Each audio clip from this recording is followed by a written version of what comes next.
আজি যদি আমি ভাবো যে ডিব্ৰুগড় তিনচুকীয়া এই ৰোগৰ আক্ৰান্ত নহয়, যোৱা কেইটামান দিনত আমি এটা নতুন নিয়ম কৰিছিলো যে মানুহৰ মাটি যদি হিন্দুৰ পৰা মুছলিমলৈকে ট্ৰান্সফাৰ হয়, মুছলমানৰ পৰা হিন্দুলৈকে ট্ৰান্সফাৰ হয়, চৰকাৰৰ অনুমোদন ল'ব লাগিব।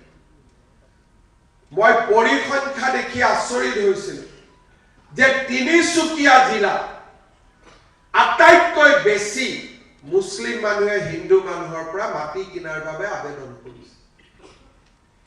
কেতিয়াবা কেতিয়াবা উজনি অসমত আমি অনুভৱ কৰো যে আমাৰ জীৱনটোতো পৰিৱৰ্তন হোৱা নাই, কিন্তু 40% জনসাধাৰণৰ যেতিয়া প্ৰকৃত ডিলিমিটেশ্যন হ'ব, তেওঁলোকে বিধানসভাত